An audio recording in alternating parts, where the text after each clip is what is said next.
بسم اللہ الرحمن الرحیم۔ ناظرین محترم، السلام علیکم ورحمۃ اللہ وبرکاتہ ومغفرتہ۔ آج ہم سورہ توبہ کے حوالے سے سنیں گے۔ آپ سے گزارش ہے ثواب کی نیت سے ویڈیو کو پورا دیکھیے گا۔ سورہ توبہ مدنیہ ہے، مگر اس کی آخری آیات لقد جاءکم رسول من انفسکم، یہ جو آخری کی آیات ہیں ان کو بعض علماء نے مکی قرار دیا ہے۔ اس سورہ مبارکہ میں 16 رکوع، 129 آیتیں، 4078 کلمے اور 10,488 حروف ہیں۔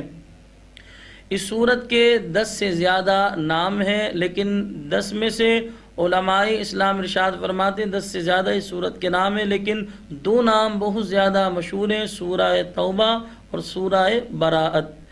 توبہ کے حوالے سے علماء فرماتے ہیں اس سورت میں کثرت سے توبہ کا ذکر ہے، اس مناسبت سے اس سورہ مبارکہ کا نام سورہ توبہ رکھا گیا۔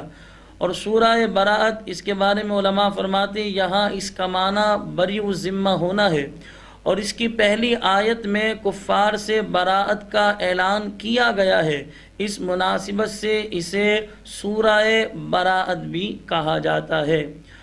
علماء اسلام ارشاد فرماتے ہیں اس سورت کے شروع میں بسم اللہ نہیں لکھی گئی۔ اس کی اصل وجہ یہ ہے کہ حضرت جبریل امین علیہ السلام اس سورہ مبارکہ کے ساتھ بسم اللہ الرحمن الرحیم لے کر ہی نہیں آئے تھے، اور نبی کریم صلی اللہ علیہ وسلم نے بسم اللہ لکھنے کا حکم نہیں فرمایا۔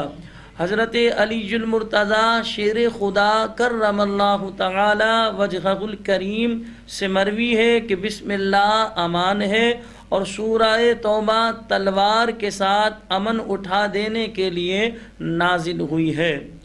صحیح بخاری شریف کی حدیث پاک حضرت برا رضی اللہ تعالیٰ عنہ سے روایت ہے کہ قرآن کریم کی سورتوں میں سب سے آخر میں سورہ توبہ نازل ہوئی۔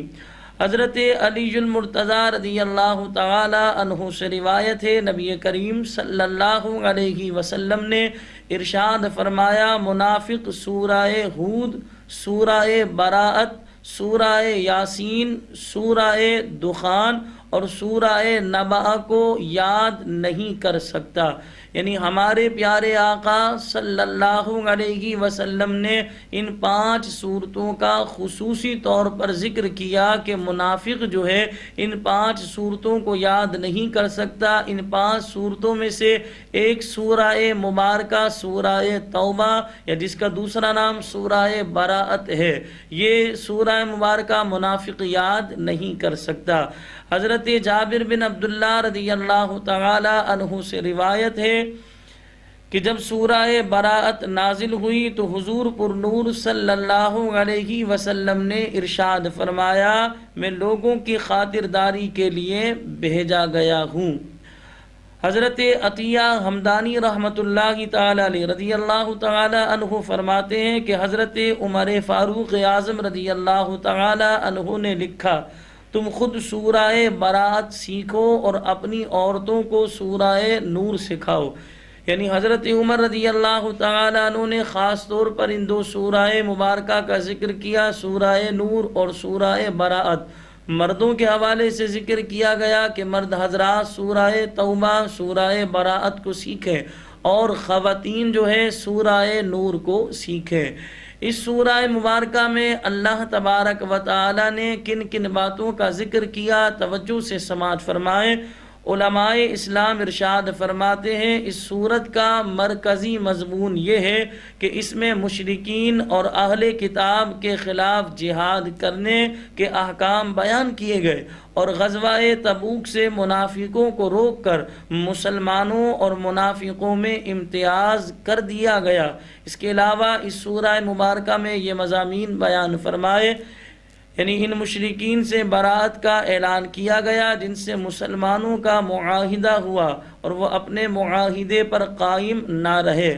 کفار مکہ کے مسلمانوں سے افضل ہونے کے دعوے کا رد کیا، یعنی مکے کے کفار اپنے آپ کو مسلمانوں سے افضل قرار دیتے تھے، بہتر قرار دیتے تھے۔